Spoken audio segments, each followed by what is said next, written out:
시청자 여러분 안녕하십니까? 뉴스타트 3부 시작합니다. 네, 쇼트트랙 김길리 최민정 선수가 밀라노 코르티나 단페초 동계올림픽 여자 1500m에서 나란히 금메달과 은메달을 차지했습니다. 남자 쇼트트랙도 베이징 올림픽에 이어 두 대회 연속 은메달을 목에 걸었습니다. 네, 취재기자 연결해서 알아보겠습니다. 장하연 기자, 여자 1500m 금메달 소식부터 전해주시죠. 네, 우리나라 쇼트트랙 1500m에서 김길리와 최민정이 나란히 금메달과 은메달을 목에 걸었습니다. 김길리 선수가 금메달, 최민정 선수가 은메달입니다.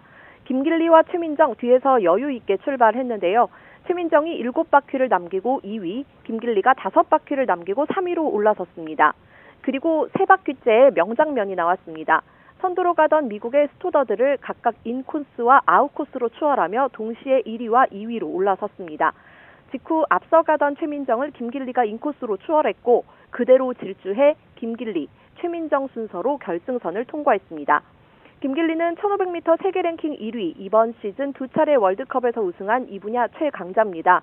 여러 언론에서 김길리를 우승 후보로 꼽아왔는데 그에 걸맞은 역주를 펼치면서 첫 올림픽에서 2관왕에 올랐습니다.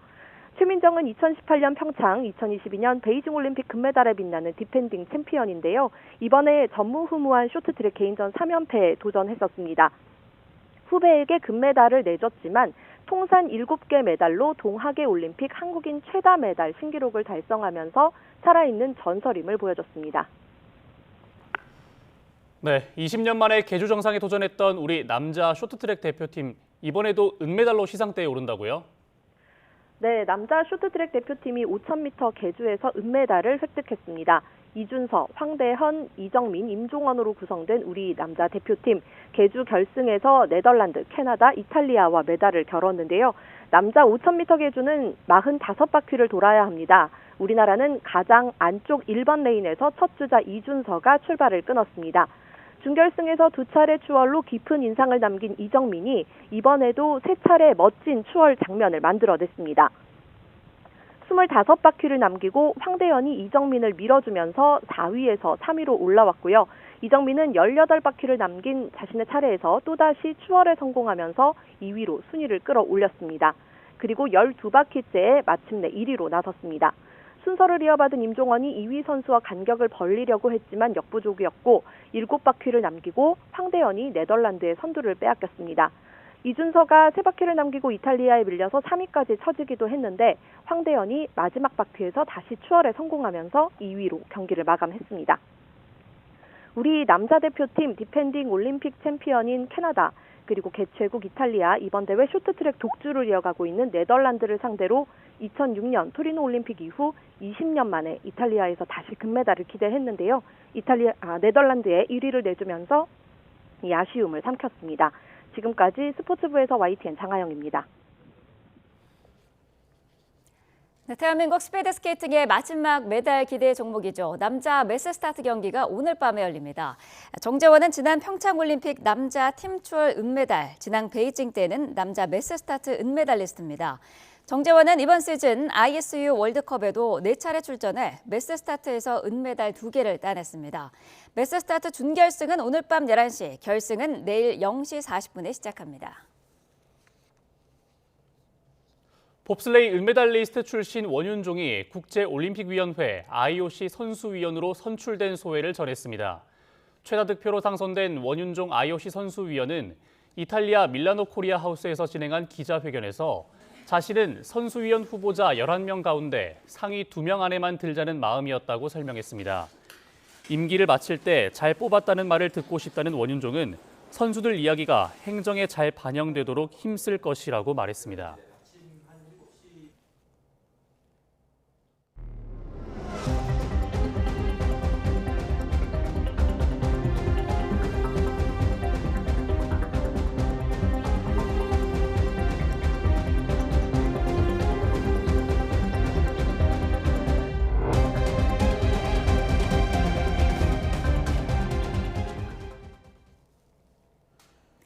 네, 미 연방대법원이 트럼프 미국 대통령이 우리나라를 포함해 세계 각국에 부과한 상호 관세에 대해 위법이라고 판결했습니다. 미 연방대법원은 현지 시간 20일 국제비상경제권한법이 대통령의 관세 부과 권한을 주지 않는다고 6대3으로 판단했습니다. 관세는 의회의 고유 권한으로 국제비상경제권한법이 대통령에게 부여하는 권한에 관세가 포함되지 않는다고 판단한 겁니다. 미 연방 대법원의 최종 판결로 트럼프 대통령이 무역 적자를 이유로 전 세계 무역 상대국에 부과한 10%의 기본 관세에 더해 국가별로 매긴 상호 관세의 법적 근거가 무너지게 됐습니다. 미 연방대법원의 판단에 대해 트럼프 대통령은 전 세계에 10% 관세를 추가로 부과하고 다른 관세 부과 절차도 진행하겠다고 밝혔습니다. 트럼프 대통령은 대법원 판결 뒤 기자회견을 열고 무역법 122조의 근거에 전 세계에 10% 추가 관세를 부과하는 행정명령에 서명하겠다면서 이 관세가 3일 후 발효될 것 같다고 말했습니다. 무역법 122조에 근거한 관세는 15%를 넘어서는 안 되며 의회가 연장하지 않는 한 150일 동안만 유지됩니다. 트럼프 대통령은 약 5개월이 되는 그 기간 다른 나라의 공정한 관세를 또는 그냥 관세를 부과하는 데 필요한 다양한 조사를 할 것이라면서 궁극적으로 이전보다 더 많은 돈을 거둘 것으로 생각한다고 말했습니다. 네, 이번 미 대법원의 판결로 트럼프 행정부의 관세 정책은 큰 타격을 입었고 관세 환급 소송도 잇따를 것으로 보입니다.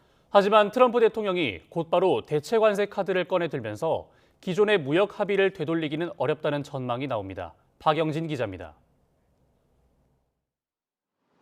미 연방 대법원의 제동으로 세계 각국 기업들의 관세 환급 소송이 잇따를 것으로 보입니다.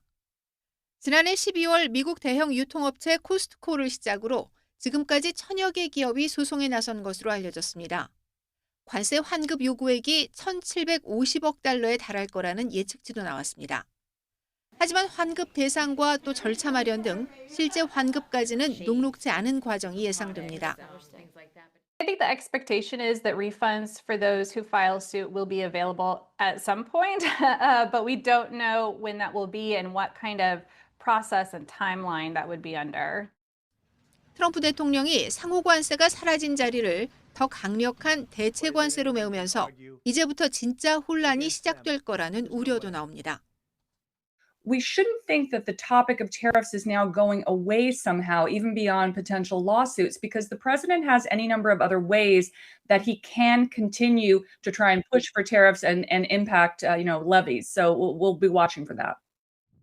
우리나라의 경우 주력 수출 품목인 자동차 등 핵심 산업에 고율의 품목별 관세가 부과될 수 있습니다.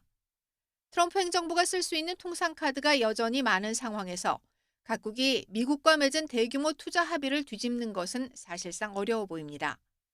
트럼프 대통령은 관세 인상을 무기로 최근까지 우리나라의 신속한 대미 투자를 압박해왔는데 미 대법원의 위법 판결과 무관하게 이 같은 관세 불확실성은 계속될 거란 전망이 지배적입니다. YTN 박영진입니다. 청와대도 후속 조치를 검토하고 있다고 밝혔습니다. 청와대는 판결 내용과 미국 정부의 입장을 종합적으로 살펴본 뒤 국익에 가장 부합하는 방향으로 대응 방안을 검토해 나갈 예정이라고 설명했습니다.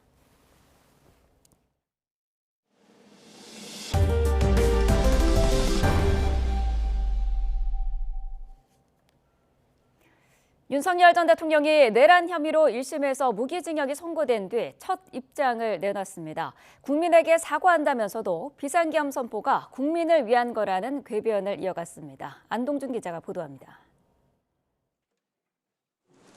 윤석열 전 대통령이 자신의 부족함으로 좌절과 고난을 겪게 했다며 국민에게 사과했습니다. 하지만 그 사과에는 비상계엄의 목적이 국가와 국민을 위한 구국의 결단이었다는 수사와 재판 내내 해오던 주장이 전제됐습니다. 하지만 1심 재판부는 명분과 목적을 혼동한 걸로 보인다며 이런 주장을 받아들이지 않았습니다. 군을 투입한 건 국회의 기능을 마비시키기 위한 국헌문란의 목적이라고 판단하며 한 문장으로 일축했습니다. 성경을 읽는다는 이유로 촛불을 훔칠 수는 없습니다. 윤 전 대통령은 사법부 판단을 정치보복으로 깎아내리며 항소를 통한 법적 다툼에 회의가 된다고 밝혔습니다. 더는 민주주의를 훼손하지 말라는 말도 덧붙였는데 1심 재판부는 반대로 판단했습니다. 민주주의 핵심 가치를 근본적으로 훼손하였다는 데서 비난의 여지가 큽니다. 싸움은 끝이 아니라며 지지자들을 결집하는 윤 전 대통령의 태도 역시 1심 재판부가 이미 지적한 부분입니다. 결과적으로 우리 사회는 지금 정치적으로 양분돼서 극간의 대립 상태를 겪고 있습니다. 또 한 번 궤변을 되풀이한 윤 전 대통령. 국민에게 사과했지만 진정한 반성은 이번에도 보이지 않았습니다. YTN 안동준입니다. 네, 법원이 윤 전 대통령에게 1심에서 무기징역을 선고하자 특검과 윤 전 대통령 측은 모두 항소하겠다는 뜻을 내비쳤습니다.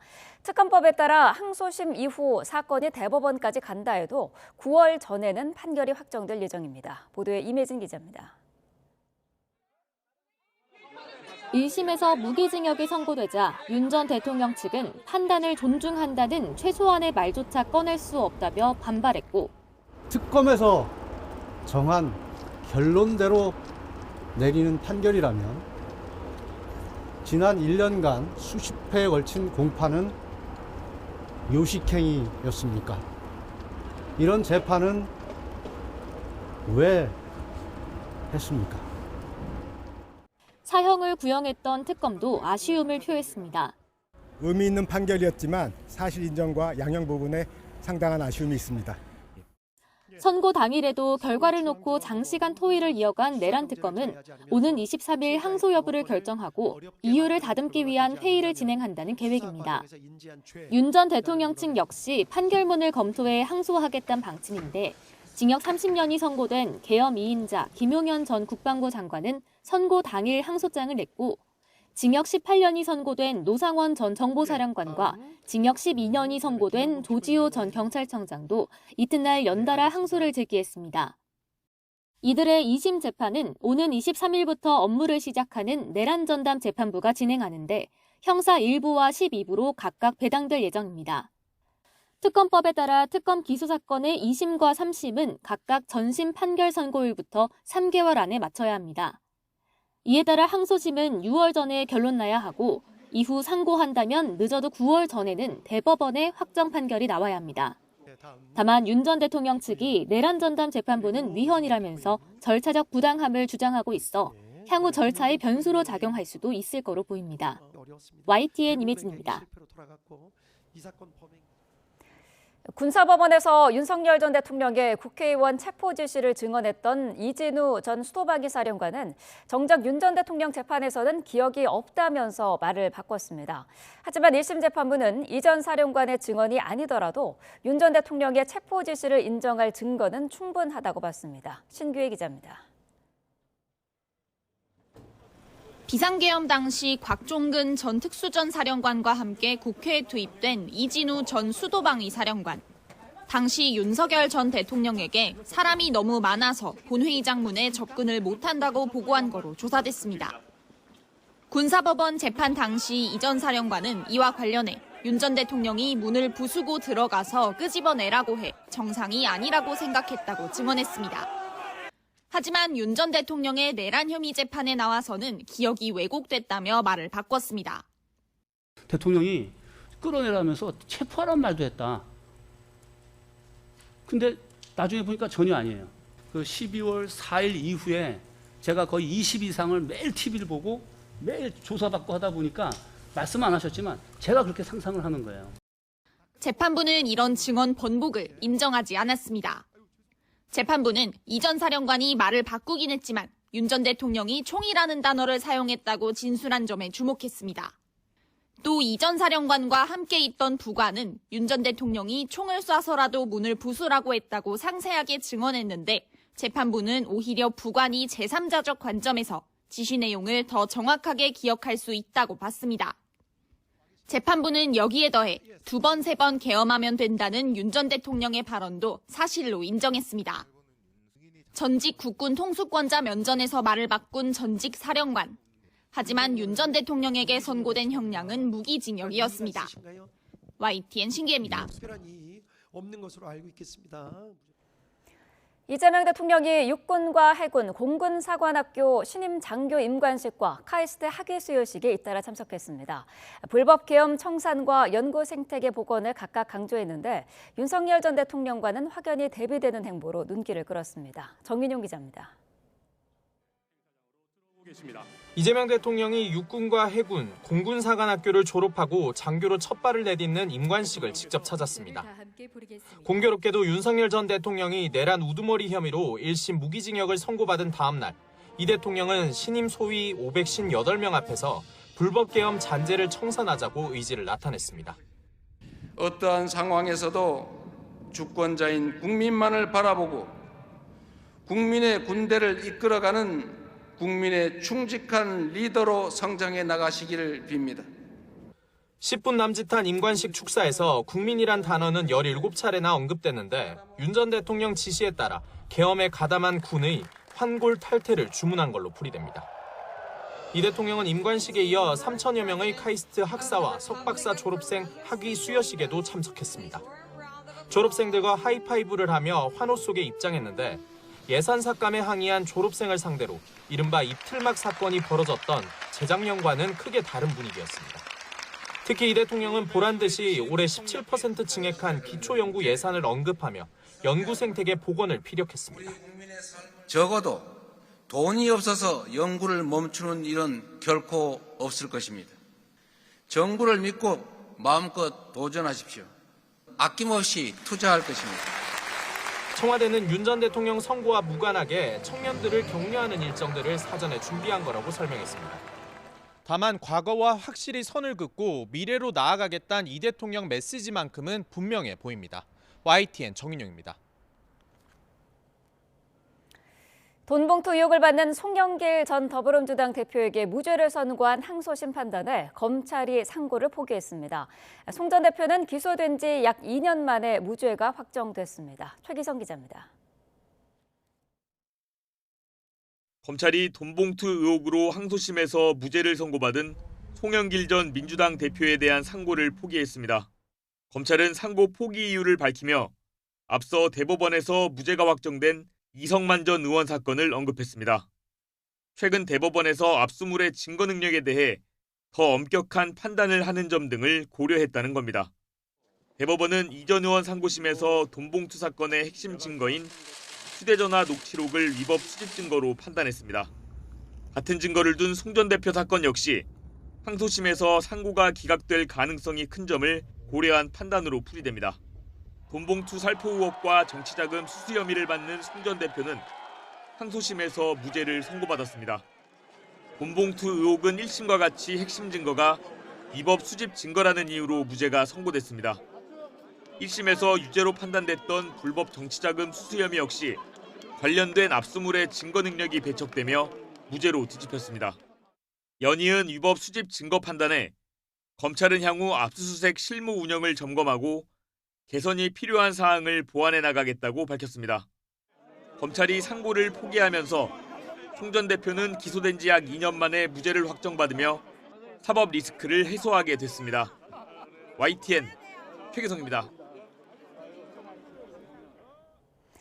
송영길 전 더불어민주당 대표는 진실은 결국 가려지지 않는다고 강조했습니다. 송 전 대표는 어제 SNS에 긴 시간 함께 걱정하며 흔들림 없이 믿어준 많은 분의 성원에 깊이 감사드린다고 적었습니다. 그러면서 이제 더 단단해진 마음으로 책임 있게 앞으로 나아가겠다고 덧붙였습니다. 설 연휴 뒤 경찰에 출석할 것으로 전망됐던 무소속 김병규 의원이 이르면 다음 주 첫 피의자 조사를 받을 것으로 보입니다. 1억 공천원금 의혹과 관련한 강선호 의원 체포 동의안도 다음 주 열릴 것으로 보이는 국회 본회의에서 표결에 붙여질 전망입니다. 김희영 기자입니다. 설 연휴 이후 김병규 의원을 소환할 것으로 예상된 경찰은 아직 김 의원 측과 일정을 조율 중인 것으로 확인됐습니다. 경찰은 아직 날짜가 확정되지는 않았지만 이르면 다음 주 김 의원을 부를 것으로 보입니다. 우선 첫 소환 조사는 공천원금 수수 의혹과 부인의 고의외 업무 추진비 유용 의혹 등 앞서 어느 정도 수사가 진전된 사안이 중심이 될 것으로 예상됩니다. 앞서 경찰은 김 의원 측에 돈을 전달했다고 탄원서를 작성한 전직 동작고 의원들과 김 의원의 배우자 이모 씨, 김 의원 측근으로 알려진 이지희 동작고 의원을 소환해 조사했습니다. 김 의원 아내에게 고의외 법인카드를 준 혐의를 받는 조진희 전 동작고 의원도 피의자 신분으로 불러 조사했습니다. 이를 포함해 김 의원을 둘러싼 의혹이 13가지에 달하는 상황. 그런 만큼 경찰은 김 의원의 첫 소환 조사 이후에도 추가로 출석을 요구할 것으로 보입니다. 이런 가운데 1억 공천원금 의혹을 받는 강선호 의원 체포동의안도 다음 주 열릴 것으로 보이는 국회 본회의에서 표결에 붙여질 전망입니다. 강 의원은 재적 의원 과반 출석, 출석 의원 과반 찬성으로 체포 동의안이 가결되면 구속영장 심사를 받게 됩니다. 함께 구속영장이 청구된 김경 전 서울시 의원의 영장 심사 일정도 아직 정해지지 않았는데 법원이 혼자서는 범행이 불가능한 필요적 공범 관계인 두 사람에 대한 신문을 같은 날 진행하려는 거라는 분석이 나옵니다. 만약 김 전 시의원은 물론 강 의원도 영장 심사를 받게 된다면 두 사람은 경찰이 주장한 증거인멸과 도주 우려를 적극 부인할 것으로 보입니다. YTN 김희영입니다.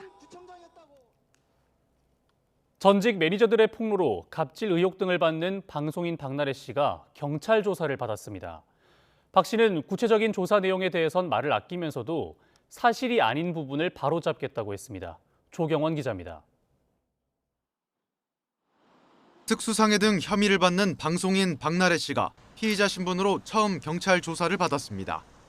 8시간 가까이 조사를 받고 나온 박 씨는 죄송하다며 고개를 숙였습니다. 저의 불편한 사안들로 다시 한번 심력 끼쳐드린 점 사죄드립니다. 매니저에게 갑질했는지 등을 묻자 차후에 밝혀질 문제라면서 사실관계를 바로잡겠다고 답했습니다. 사실이 아닌 부분에 대해서는 또 바로 잡아야 되고 또 아마 바로 잡을 예정일 것 같습니다. 전직 매니저들은 직장 내 괴롭힘을 당했고 대리 처방 심부름 등을 했다고 주장하며 지난해 말 박 씨를 고소 고발했습니다. 박 씨는 이른바 주사 이모를 통한 불법 의료 시술 의혹도 받고 있습니다. 이와 관련해 경찰은 아직 자료를 분석하고 있다면서 추후 박 씨를 불러 조사할 계획이라고 설명했습니다. 주사 이모로 알려진 이모 씨는 최근 경찰에 출석해 한 차례 조사를 받았습니다.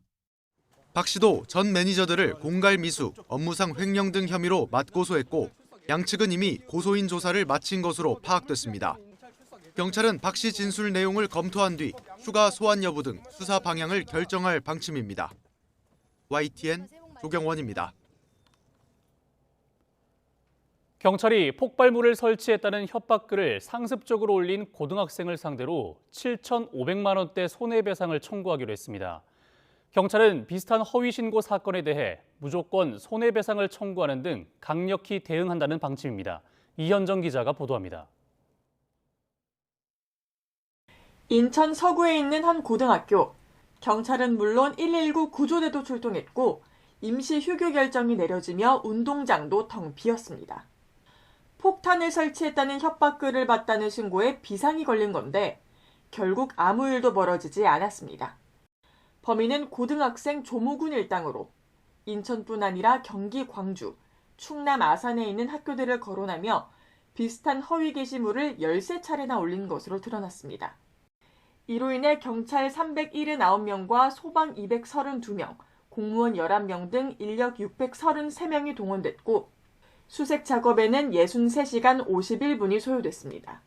인력은 물론 막대한 비용이 투입된 건데 인천경찰청은 구속 기소된 조군을 상대로 손해배상 청구 소송을 제기하기로 했습니다.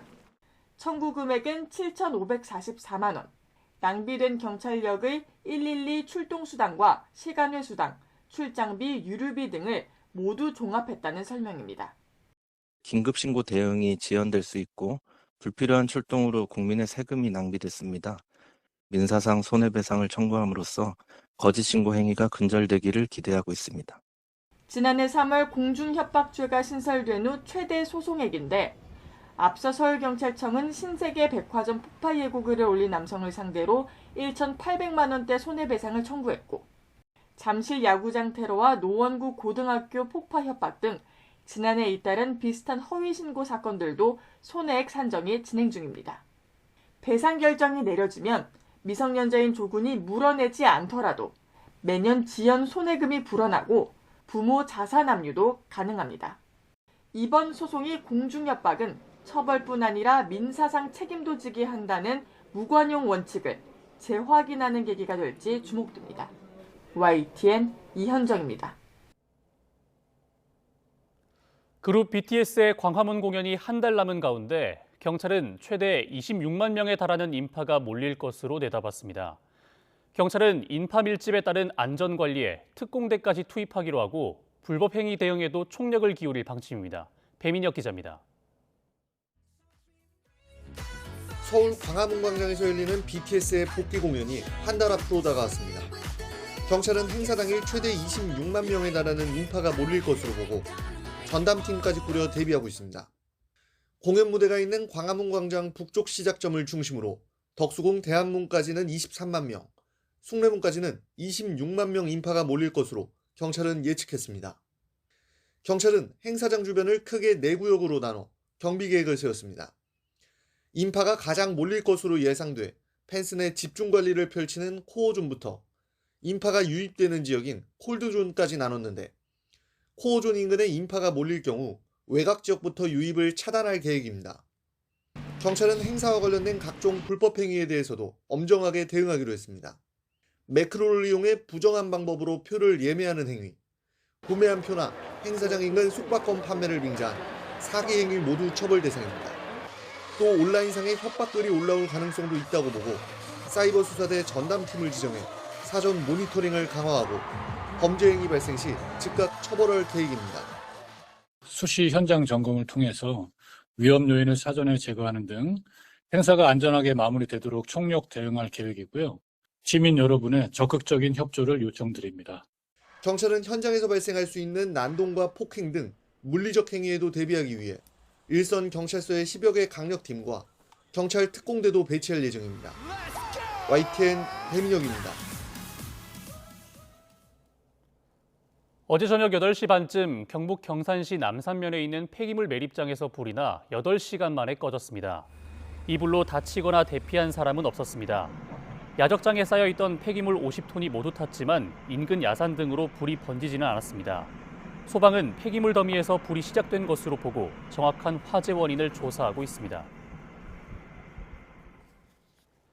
전남 무안 돼지 농장에서 아프리카 돼지열병 발병이 확인되면서 올해 발생 건수가 모두 19건으로 늘었습니다.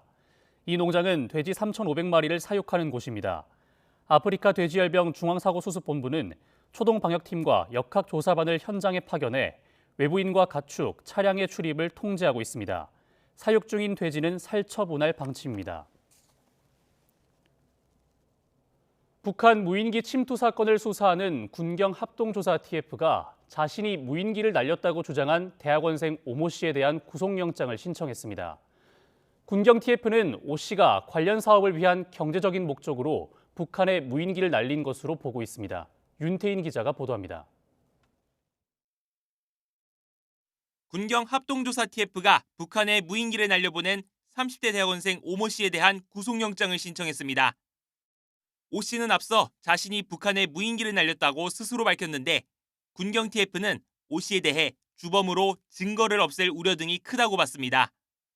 오 씨가 날린 무인기는 인천 강화도에서 출발해 북한 개성시와 평산군을 지나 경기 파주시로 향하게 설정된 것으로 파악됐습니다.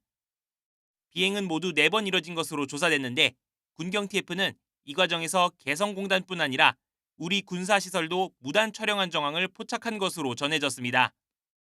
오 씨에 대해서는 일반 이적죄와 항공안전법 위반, 군사기지법 위반 혐의가 적용됐습니다.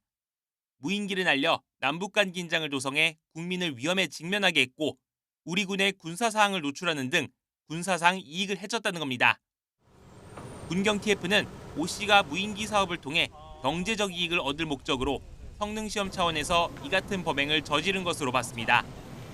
군경 TF는 무인기를 제작한 민간인 등을 비롯해 무인기를 날릴 때 동행한 특전사 대위, 오 씨와 금전 관계가 드러난 국가정보원 직원, 정보사 소속 대령 등 7명을 입건하고 수사하고 있습니다.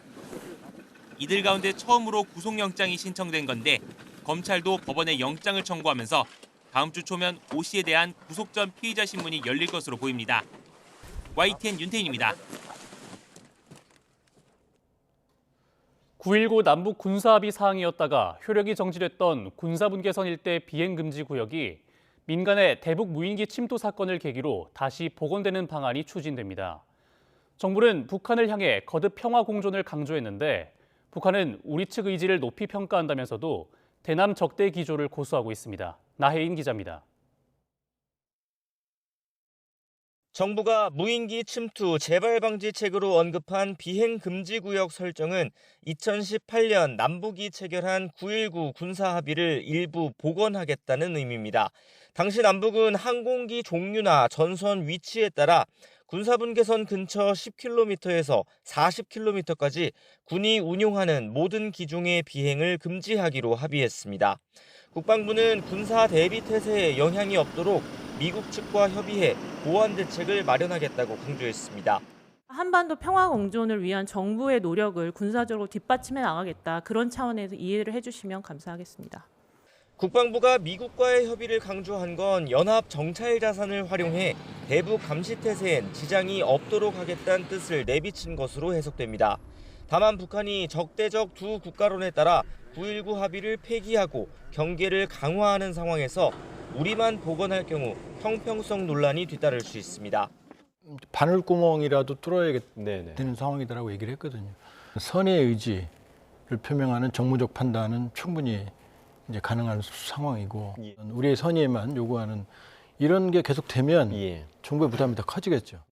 통일부는 북한이 우리 정부의 유감 표명에 신속하게 반응한 점에 의미를 뒀습니다. 정동영 장관이 발표한 재발방지책은 남북 모두의 안전과 평화를 지키려는 조치라며 정부는 이를 책임있게 추진할 거라고 거듭 강조했습니다. 청와대는 북측의 호응을 촉구했습니다. 남과 북이 평화 공존과 공동 성장의 길로 나아가길 기대한다며 접경 지역에서 긴장 고조 행위를 삼가고 평화를 위한 노력을 함께하길 바란다고 밝혔습니다. YTN 나인입니다. 하이브가 민희진 전 어도어 대표와의 주식 관련 소송 1심에 불복해 항소했습니다. 1심 법원이 민 전 대표와 BTS B의 카카오톡 대화를 증거로 받아들였다는 사실이 알려지자 B는 당혹감을 드러냈습니다. 김승환 기자가 보도합니다. 지난 12일 법원은 민희진 전 어도어 대표와 하이브 간 주식 관련 소송에서 민 전 대표 손을 들어줬습니다. 재판부는 하이브가 민 전 대표가 청구한 255억 원 규모의 풋옵션 대금을 지급해야 한다고 판단했습니다. 패소한 하이브는 일주일 만에 서울중앙지방법원 민사합의 31부에 항소장을 냈습니다. 1심 재판부가 민 전 대표와 BTS 멤버 B의 카카오톡 대화를 증거 자료로 채택했고 구체적인 내용까지 보도되자 B는 SNS를 통해 이례적으로 불쾌감을 드러냈습니다. B는 자신의 지인이어서 공감하며 나눈 사적인 일상 대화의 일부라면서 어느 한쪽 편에 서려는 의도가 전혀 없다고 해명했습니다. 또 해당 대화가 자신의 동의 없이 증거 자료로 제출된 데 대해 매우 당황스럽게 생각한다고 말했습니다. 이런 가운데 국내 음반 제작사 등을 대표하는 한국음악콘텐츠협회는 1심 결과에 유감을 표명했습니다.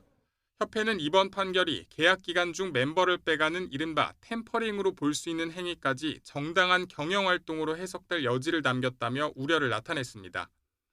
민희진 전 대표는 판결 직후 소모적인 분쟁은 털어내고 싶다며 새 소속사 관련 홍보에 열을 올리고 있지만 예상대로 하이브가 항소하면서 양측의 법적 다툼은 다시 이어지게 됐습니다. YTN 김승환입니다. 코미디 장르로 특화된 장진 감독이 10년 만에 신작을 내고 배우 신구부터 신예 금세로까지 배우들을 이끕니다. 국악계 아이돌 김준수는 고선웅 연출과 호흡을 맞추며 연극 무대에 데뷔합니다. 이광현 기자가 소개합니다. 공연과 방송을 넘나들며 자신만의 리듬과 언어를 구축해온 장진 연출이 10년 만에 신작을 내놨습니다. 각기 다른 목적과 사연을 가진 인물들이 은행 지하 밀실에 모이며 벌어지는 이야기를 담은 블랙 코미디. 신구가 이번 희곡의 출발점이었습니다. 신구 선수님 억양으로 이 대사를 치면 어떨까라는 생각 하나로 첫 대사 하나만 쥐고 갔어요. 그래서 이 이야기가 어떻게 끝날지 그러니까 줄거리를 써놓지 않고 간 거죠. 대원루와 같은 역할에 캐스팅된 성지루를 비롯해 장영남과 정영주, 장현성까지 연기력을 갖춘 배우들이 총출동합니다. 말의 힘을 굉장히 쉽고 혹은 굉장히 깊게 짧은 시간이지만 건드려주는 그런 남다른 에너지가 있는 대본이라는 생각이 들거든요. 장진이 여태까지 그렇게 오랜 시간 동안 계속 작품을 잘 만들었는데 설마 딱 한 번 나한테 대본을 줬을 때 못 만들까? 이런 생각은 있었습니다. 올해 초 국립 창극단을 떠난 국악계 아이돌 소리꾼 김준수가 첫 연극에 도전합니다. 초연 당시 동아연극상 작품상을 받고 해외에서도 호평을 받은 작품에서 여성 캐릭터를 맡아 파격적인 변신에 나섭니다. 연극의 새로운 도전이 저에게는 엄청난 큰 에너지를 받을 것 같습니다. 김주수가 표현하는 여성의 캐릭터가 더 이상의 새로움이 있을까? 셰익스피어의 고전인 맥베스를 재해석한 무협극인 이번 공연은 작가 겸 연출가 고선웅이 세운 연극단체 창단 20년을 기념하는 무대이기도 합니다. YTN 이광현입니다. 호주 시드니 도심 길거리에서 20대 한국인 청년이 모르는 남성들에게 망치로 폭행당해 현재 경찰이 수사에 나섰습니다. 현지 매체들에 따르면 지난 18일 오전 3시쯤 시드니 중심가 한 교차로 인도에서 23세 한국인 1명을 포함한 아시아계 남성 일행 3명이 다른 남성 3명에게 집단 폭행당했습니다. 신고를 받고 현장에 출동한 경찰은 길을 걷던 20대 청년 3명에게 신원 미상의 남성 3명이 접근해 폭행했다는 진술을 들었다면서 가해자들은 경찰이 도착하기 전에 현장을 떠났다고 밝혔습니다. 경찰은 피해자들이 현장에서 구급대원의 응급처치를 받으며 현재 수사를 진행 중이라고 덧붙였습니다. 다음 달 광화문 광장에서 열리는 BTS 공연이 총 60분 동안 진행됩니다.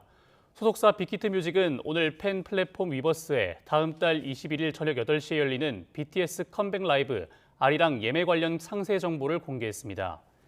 예매는 오는 23일 저녁 8시부터 놀티켓에서 할 수 있고 1인 1매로 제한되며 티켓 가격은 무료입니다. 티켓은 모바일로만 발급되고 입장 시 예매자 명의 신분증을 반드시 가져와야 합니다. 예매에 실패하더라도 넷플릭스 생중계를 통해 공연을 볼 수 있습니다.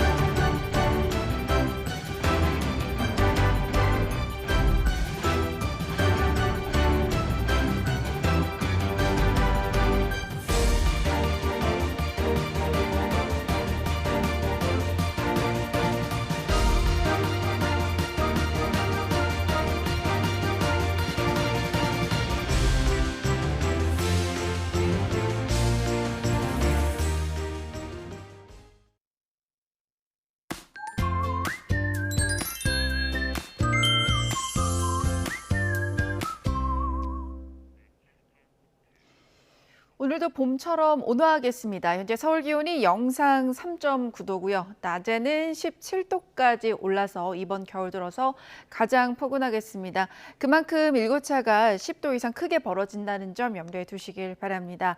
이 미세먼지는 여전합니다. 서풍을 타고 미세먼지가 유입되면서 오늘 수도권과 영서는 종일 공기가 탁하겠고 그 밖의 지방은 오전까지 일시적으로 나쁨 단계 예상되고요. 오후부터는 차츰 농도가 낮아질 것으로 보입니다. 강원 동해안은 대기가 매우 건조하고 중부 내륙과 해안은 바람도 강하겠습니다. 산행 가는 분들은 불조심해 주시길 바랍니다. 올림픽이 열리는 밀라노는 안개가 낀 가운데 아침과 낮 기온의 기온차가 크게 벌어질 것으로 보입니다. 현재 기온 살펴보겠습니다. 춘천이 영하 3.9도, 안동 영하 2.5도고요. 낮에는 지금보다 기온이 크게 오릅니다. 청주와 대구가 19도, 부산도 16도까지 오를 것으로 보입니다. 내일은 전국적으로 강풍을 동반한 비가 내리면서 쌀쌀해질 전망입니다. 날씨였습니다. 네, 주말 뉴스타트 마칩니다. 시청해주신 여러분 고맙습니다.